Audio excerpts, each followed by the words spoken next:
All right. Stephen, thank you. Thank you. Thank you. Andy, good to see you. There's a lot of folks on this meeting that I know, and it feels like a warm bath of love. So appreciate it. My name is Pat. I am an alcoholic, and God gave me a sobriety date, July the 9th, 2002. So I'm 22 and a half years into this incredible grand experiment of living free by the power of God. And I'm telling you, when I came in here, the last thing I ever wanted to hear out of anybody's lips was God or anything they had to say about God. I'd given up on God. I thought God had given up on me. And, my life was a tire fire. I'm not going to spend very much of the time. And I appreciate that message, Stephen. No more than 35 minutes. Yeah. Try to keep us bag of wind people down. Right. I get it, man. Um, you know, by the time I'm 14 years old, the wheels are coming off in my personal life and my home life. There's a lot of trauma, there's a lot of damage, and wasn't a very safe environment. And at 14, I was either going to commit suicide or find a way out. And I found a way out. And my way out was Mickey's Big Mouth beers. I don't know if anybody's ever had a Mickey's, but back in the day, that was a strong beer. I don't know if it is anymore, but it was back in the day. It tasted bad. It was not a good tasting deal, but it got you where you wanted to go. And then later on, from 14 to 17, alcohol was working, but gradually it quit working. And by 17, I have my first intervention. I have my high school coach call me in, and I didn't know he was part of AA, but what he said to me, he says, Pat, I think you better go to Alcoholics Anonymous and find out whether or not you're an alcoholic, because if you don't find out and if you don't get some help, you're probably going to die. And I said, thank you, coach. Appreciate the input. And out the door I went. And I didn't think it was nearly as bad as he did. My body wasn't falling apart yet. Yeah, I had some scrapes with the law. I had some scrapes with, stuff going on in my life. I had some scrapes with people and stuff. And yeah, people didn't want me around and all that. But I didn't think my life was all that bad. And I wasn't ready to quit. There was no way. And so I never got sober until I was 43 years old, and then in my birthday month, and then I turned 44. So here I am at 60, 66. And the time from 17 to 43, a lot of it's a blur. I mean, it really is. I had an experience continually, and I didn't know anything about the steps, and I didn't know anything about the work. But every time I put alcohol in my body, I didn't know what was going to happen. And usually what happened is I couldn't control the amount. I couldn't control how many drinks I had. I couldn't control for how long I drank. I couldn't control whether I would or would not show up again at another place. And so gradually that became very inconvenient in terms of trying to live life. My not showing up in life was affecting my first year in college. And they asked me politely but forcefully, don't come back. We don't really want you around. And I said, well, thank you very much. I don't know if I want to be around with you guys either. So I took my non-possessions and out I went in the world. I had discovered Everclear. And if anybody's ever heard of Everclear, that was, in my opinion, God's elixir for a long, long time. And, the problem with Everclear is it's grain alcohol and it'll make you go blind. And you never know if it's going to be temporary or permanent. And so I had a lot of experiences with that. And so on through the years, I'm doing this drinking stuff and it's just not working. And so probably 10 years, 12 years before I got sober, I was convinced that I could never drink again. The consequences were too much. I'd blown up first marriage. I'd blown up my second marriage. My kids never wanted to see me again. My business partners didn't want me around. My health is starting to fail. And I swear before God, if God was even around by that time, in my opinion, I could never do this again. And I was adamant about stopping. I was adamant. And if you're new, you're coming back in these rooms and you've had some relapse history or anything else, I want to give you some hope because we all, before we get sober, have relapse history. Every single one of us. Because it doesn't matter if we're in the room or out of the room, we all have relapse history because there's at some point we try to stop drinking, we can't do it, and we're going, what the heck is wrong? Because see, my experience in step one of this program is I absolutely will drink. Not that I can't drink, but that I will drink. Because, and we'll go into it a little bit here in a little bit, but my experience with the drink was once I put it in my body, I couldn't control it. When I said to myself with absolute clarity, I am never touching this stuff again, I'm never doing this again, and I'd be picking up. Maybe it was a week, maybe it was 2 weeks, maybe it was 2 days, but I'd be picking up a drink and I couldn't figure out what the heck was wrong with me. It just didn't make any sense. Pat, you know that the doctors are telling you that you're getting some liver hits. The doctor, you're getting snakes that are crawling out of your skin when you're detoxed. It's just not good. You got a lot of stuff going on. You're starting to slur your words. You've had some kind of condition that's upon you. The doctors say you have Barrett's esophagus. You burn the lining of your esophagus from the Everclear, and you're probably going to get esophageal cancer at some point in the future, Pat. You don't want to be doing what you're doing. It's going to kill you. And by the way, Pat, it's a miserable death if you die from esophageal cancer. Guys, thank you for the information. Appreciate the information. And it was like my mind, I couldn't hear what people were saying that were trying to help me. They're going, wah, wah, wah, wah, wah, wah, and I couldn't hear it. I couldn't hear the message. And I'm trying with everything I can to stop drinking, and I can't pull it off. And bad things are happening. I'm doing shameful things. I never wanted to be a cheater in my life. I never wanted to be that guy, but I couldn't stay faithful to a horse. I mean, it was ridiculous. When I was drinking, I was cheating. I was cheating on my wife. I was cheating on my second wife. I was cheating. I was a cheater. I wanted to be a person of integrity and I wanted to walk with integrity in my life, but I was a cheater in business. I was a cheater with my business partners. I was a cheater in life. I couldn't tell the truth. I didn't want to tell you what was really going on because I didn't really quite understand the personal war that was going on inside of me.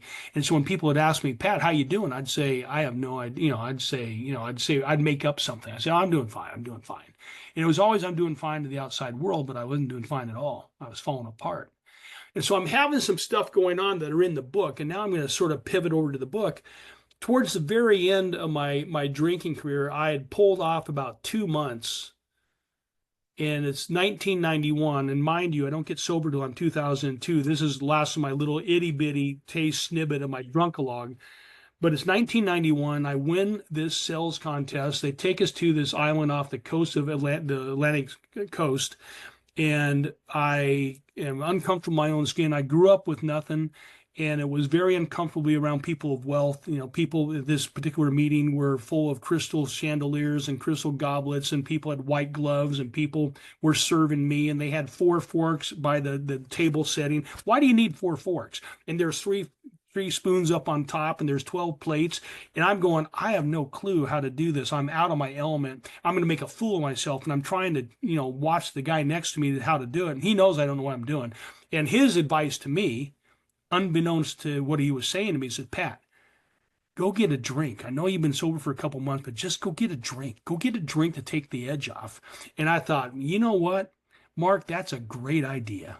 I'm going to go get a drink. Tanqueray on the rocks, it'll take care of everything. I'll just have a little smidge of it, and I'll just be able to sit in my skin. It'll be okay.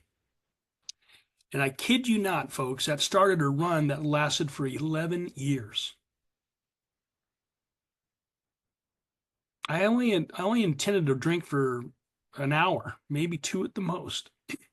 And I was going to go back on the wagon, and I was going to pull it out, and I was going to get it all figured out, and I was going to make this job great. I had a good start, and I'm going to write the family. I'm going to show people I could do stuff. I'll put a little bit of money in the bank. It's going to be great.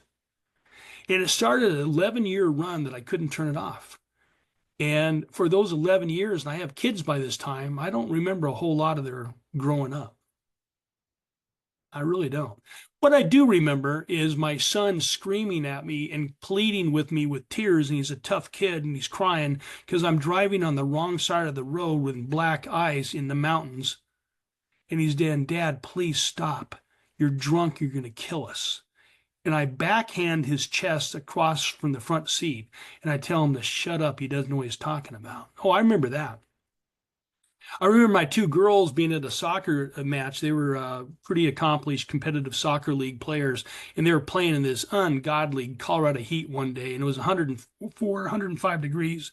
And they ran out of water, and they're coming over to the car at the end of the game, and they said, Daddy, can we please have some of your water? And again, I chastise my kids and I say, you should have brought your own water. You're going to pay for that. You're going to wait till we get home before you have any water. And all they wanted was a drink out of my Nalgene bottle of water. What they didn't know is that it was full of vodka. I can't tell them the truth. I can't tell them the truth. Oh, I remember that. I remember watching my wives, plural, totally different people, pleading with me to stop and to quit destroying my life and quit destroying their life. And I'd tell them I needed what I was doing and it's gonna be okay. It's gonna always be okay. It's always gonna be okay. And it wasn't okay. So I came to them my rope, and I was gonna either commit suicide or get, that seemed to be a common theme in my life, or get sober. And I really didn't think I could get sober because I'd given up on God. I'd asked God so many times to get me sober, I can't even tell you. God, please help me stop drinking. Stop me. Stop me, God. Stop me, stop me, stop me. And it never worked. God, help me not destroy my family. It never worked. God, help me not blow up my kids' lives. It never worked. I'm not telling you that God's not powerful. He is incredibly powerful. The second half of my story, what I'm going to tell you right in a minute, God is everything.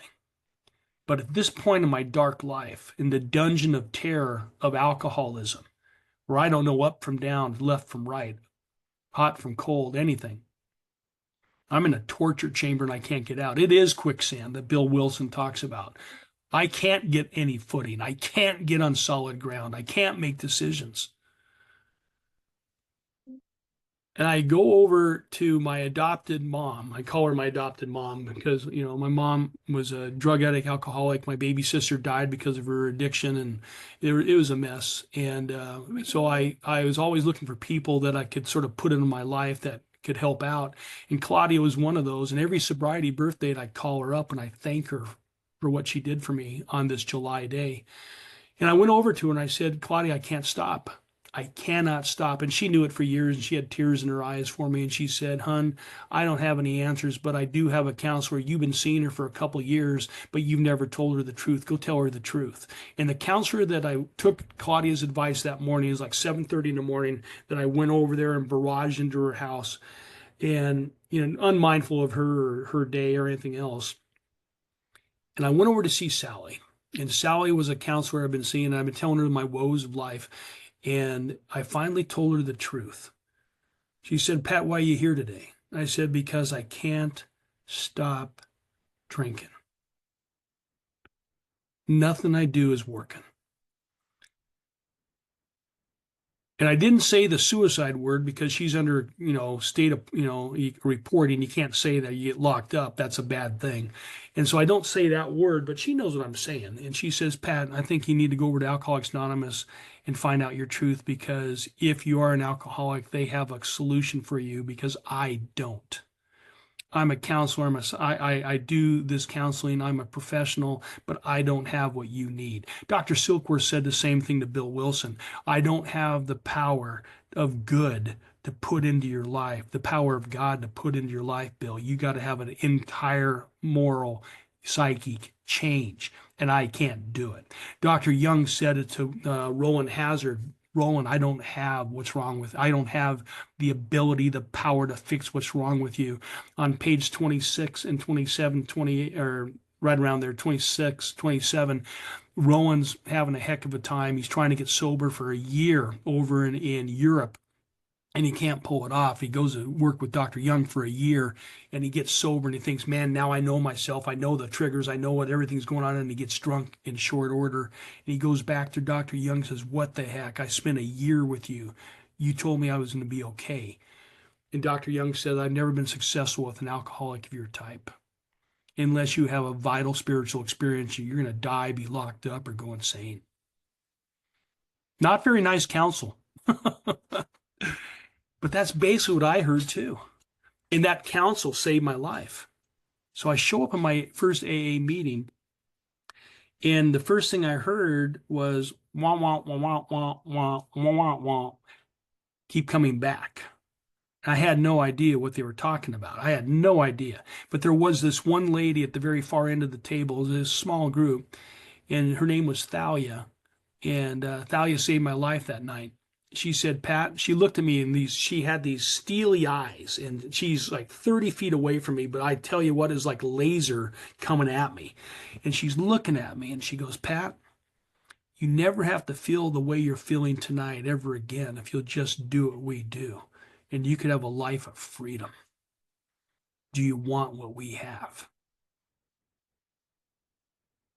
Do you want what we have? And after the meeting, I said to Thalia, I said, I don't even know what it is that you have. All I know is you guys don't drink, and I can't stop drinking. He said, we got a way out. See, Pat, you don't know what's wrong with you. You don't know what's wrong with you.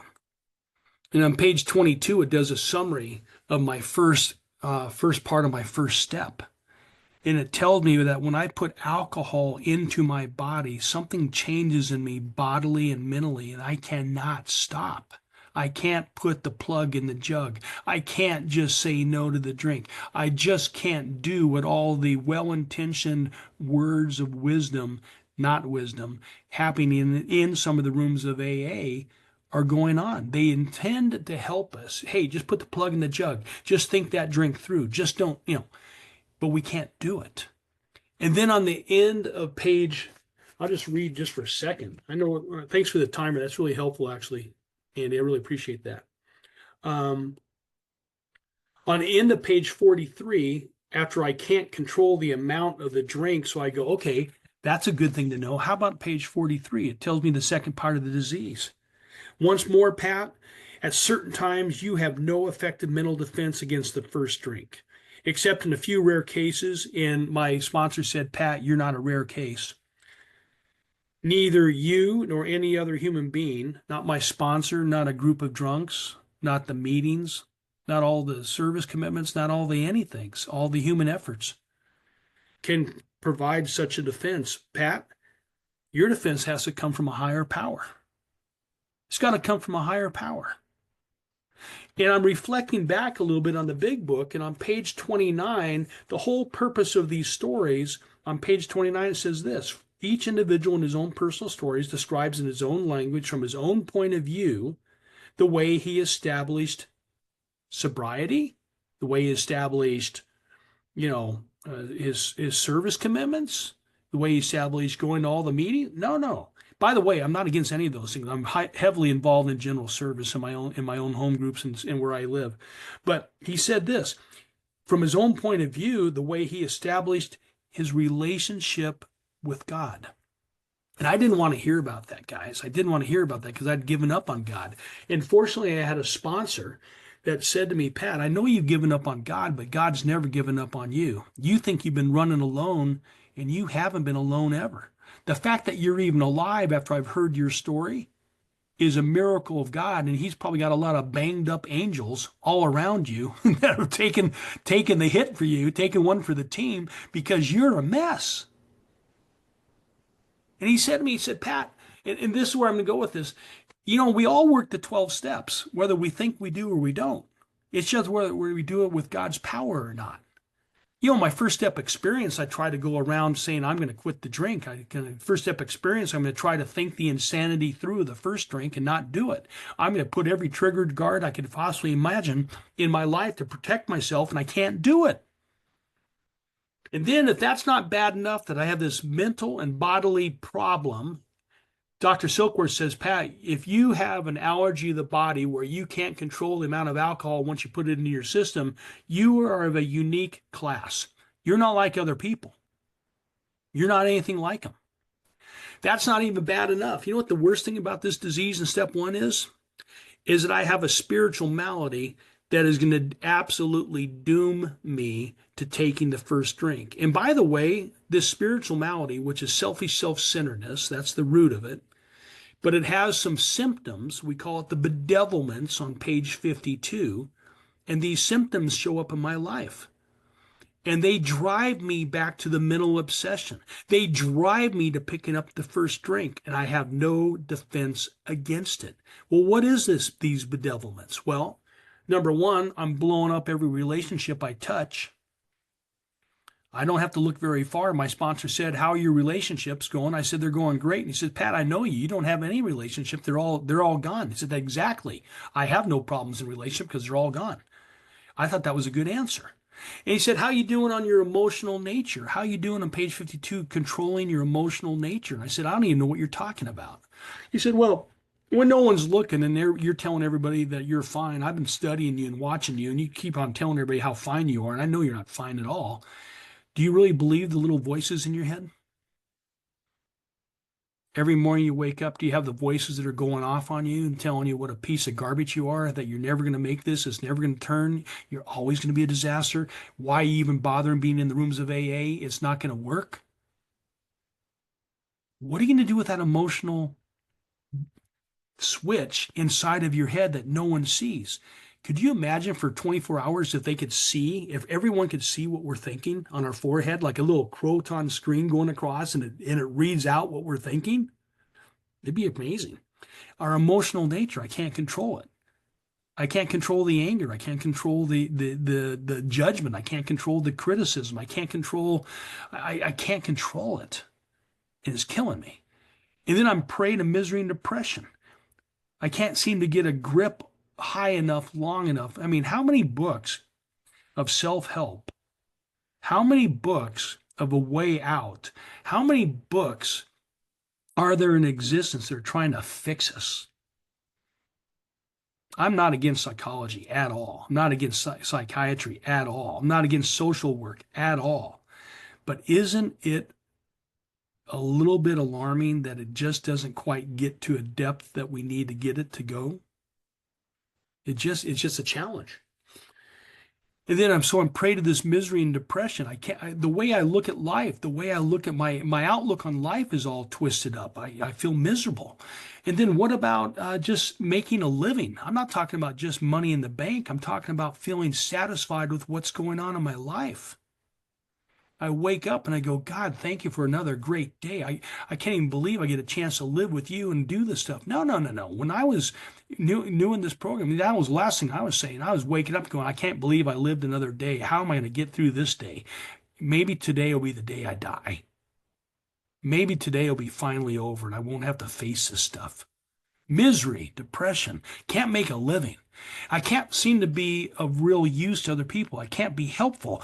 I'm sad. I'm not happy. I don't have any happiness in my life. I don't have any, and happiness and joy are different things, but I don't have any lightheartedness in me left that's gone. And one of the biggest ones for me is I was always full of fear. Fear owned me, and I couldn't get out of my own way. I was afraid that you were going to find out who I am. I was afraid that my stage character was going to crack and you'd see behind the curtain of Wizard of Oz. Pay no attention to the man behind the curtain. I didn't want you to know who I really was. And I craved attention. I wanted to belong, but I was scared to death of being known. And I couldn't find any grounding. I couldn't find any grounding. And so by the time we get to, and there's a bunch of other stuff, but then by the time we get to page 58, after I've had these considerations of my first step experience that I don't have an answer to these bedevilments, even if I have everything the way I want it, is it go far enough to fix it on page 52? And it never does. And it drives me back to the drink. Oh, I could hear it calling. It's just a matter of time. And I'm no match for this mental obsession. I'm just not. And once I drink, the insanity is my body's dying and it wants more of the substance that's killing it. My mind is dying and it wants more of what's going to kill it. It's insanity in my body, my sanity in my mind. My spirit is insane. It's on fire in a bad way. It's burning up inside my chest. It's burning up in my mind. And I can't get footing. And Bill describes it as the hideous four horsemen: terror, bewilderment, frustration, despair. He describes it as quicksand stretched out in every way for my life, and I can't get grounding. I can't find a way out. Oh, it'd be nice to have a different life. I'd love to make it up to people I've hurt, but it's too late now for me. And I'm gonna join the procession of sots, drunkards, common, ordinary drunks like Pat, and we're all gonna die. And that's where he was. And then we get to this third step, and it says this amazing thing: Pat, alcoholism is cunning, it is baffling, and it is powerful. It is too much for you. You will never match up in a power struggle to alcoholism. You suffer from a lack of power. You suffer from a lack of relationship with God, and you have no way out. Our suggestion is that you find God because he has all the power. And by the way, start where you're at with your relationship with God, because it's not about how clear your conception of God is. It's that you're willing to go to God. And it's not multiple gods. It isn't. The big book was never preaching, never teaching, never illustrating multiple gods. It was saying we have multiple concepts of God. Concepts. If I look at my own life, I've gone through multiple concepts of who God is in my life. And it's changed, and God is so loving and graceful and powerful that he's led me the whole way to a relationship I have today, which is deeply personal. It's with God of gods, Lord of lords. It is with the one true God. And I thank God daily for that. And that is not an accident. That's a miracle of God being patient and loving and kind and walking me through, guiding me through to a relationship. But on page 58, 59, it says, Pat, you can't find it on your own. You got to just want God. You got to go to God. And Bill Wilson was having that struggle with Sam Shoemaker, and he said, Sam, I don't know how to get to God. I don't know how to do it.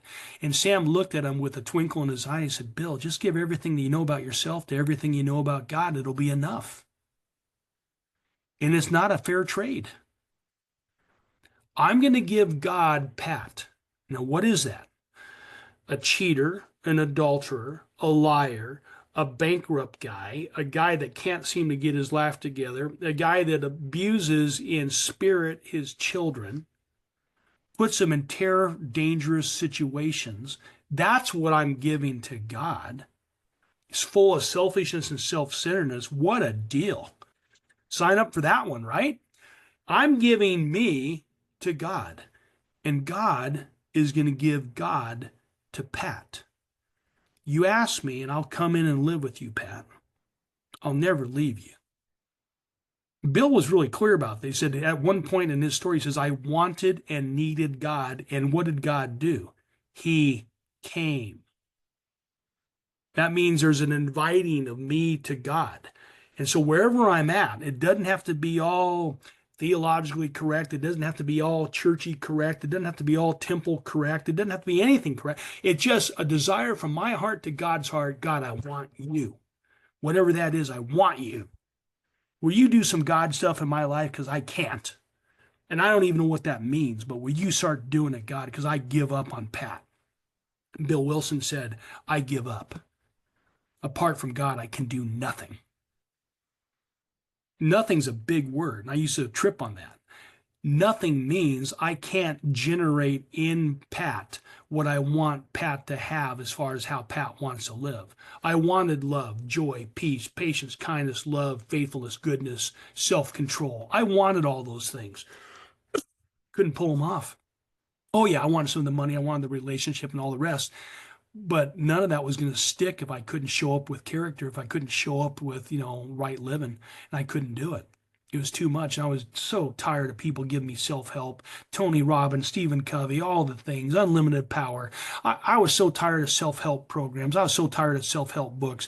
If I had one more self-help book, I was going to burn them. In fact, I gave away an entire library of self-help books.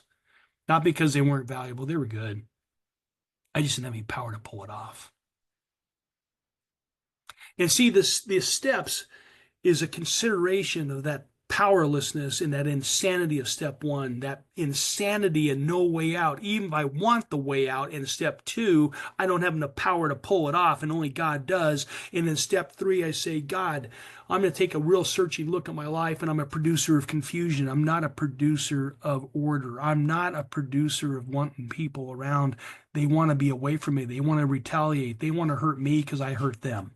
I'm a self-will run riot. That's what my summary is. And you know what? I'm no longer buying into this delusion that I can wrestle satisfaction and happiness out of life. I just manage it well. I can't pull it off. I know I can't manage well. I know I can't have any satisfaction. I'm convinced. And then they lay out this incredible, incredible offer. God can be the keystone in my life. God will be the father, Pat, that you never had. Well, I had a father and he meant to be good and all that. And by the way, when he died, we had an incredible step 9 experience together. I had made my amends, and that's a story in itself. But the bottom line is God is a redemptive God. God is a restorative God. God's a God of creation, and God made all things new. And it was amazing. But I didn't at that moment have a father image that was good and safe and powerful. And God says, I'll be that for you because I am your father and you're my child. Every single one of us on this line are God's kids. He says, you're never far from me. Everything I do in the universe is for your sake. I created you. God's also going to be my creator. He's my maker. God's going to be my director. He's going to teach me how to live, and I could ask God for the direction of his will, and he'll give me the power to carry it out. Step 11. How incredible is that? And then he says, I'll be your principal, Pat. You don't have to go out there in life trying to represent yourself with your stage character any longer. You don't have to pull it off. You don't have to understand every situation you get yourself into in business and everything in relationship. You just got to turn to me and say, God, help. Will you do some God stuff here? And I don't want my way. I want your way. It's not me adding God to my crazy life. It's me giving my crazy life to an all-loving and powerful God. And God does God stuff and changes everything. And I get honest and real in this step 4 or 5 experience, and I find out that I can't remove resentments and anger and unforgiveness any more than I could the drink. And I can't remove the fear that's killing me and choking me out. And I can't fix the relationships I'm blowing up. And God and God and God can. And he gives me a new sexual ideal that I get to write in my step 4 experience. I get to see how in the world am I going to show up in relationship differently by the power of God. And I'm happy to report in that after 2 failed marriages, my wife and I today are celebrating 20 years together, 19 years married. We'll be celebrating 20 years in October. I am reunited with my children. I'm reunited with my grandchildren. I got a life today. I have a good job for the last 13 years. People trust me to show up. I have a whole lot of responsibility for a whole lot of people, and I am not the boss. I live and work from from a position of service. God says in step 8 and 9 that my real purpose in life is page 77 to fit myself for maximum service to God and my fellows. And he whispers in Pat's ear and he says, Pat, if you will take me seriously about this statement, serve me, do what I want you to do, I will transform your life and everybody's life around you. You will be my intelligent agent. You will be my spearhead of my ever-advancing creation, and life will take on new. And you serve my people because I love my people, and you're my arms and legs, Pat, and I want you to love them. I want you to love them. There's no reserve. Your time doesn't belong to you. It belongs to me, and I'll take care of you. There will always be enough time for God time. Trust me on that. And I have people constantly saying to me, how can you remain so calm in the midst of all the stuff going on? I said, it's God's time. It's God's stuff. It's not my solution. It's God's solution. And they know that now. I get a chance to pray with people at my work. I can lose my job every day for what I do. I pray. I don't try to offend. I don't try to preach. But I say, listen, let's both go to God because God's all powerful.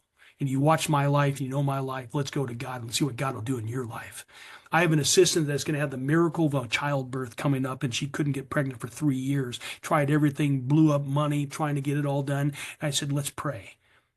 and she gets pregnant. I'm not saying that's the answer, like an outside thing, but she gets pregnant and she's going to have a baby next week. See, God's in the business of making our lives incredible. God's in the business of making our lives so much bigger than I could have ever asked or hoped for. And he says, if I go through these steps, I'll get clean and I'll get free. And in prayer and meditation, step 10, 11, my experience with keeping the watchful, and step 10, my experience with prayer and meditation, step 10, 11, or step 11, is I get to talk to God about what's meaningful and what's really on my heart. And I come to God with the humility today because I say, God, you're God of the universe. Thank you for the privilege of being able to talk to you. What's your will? Help me carry it out, God, because I believe you. I love you guys, and I wouldn't trade being of service to AA and what we get a chance to bring. We are all uniquely qualified to bring a message of depth and weight to every suffering alcoholic, and I hope we do it today together. I love you guys. Thanks.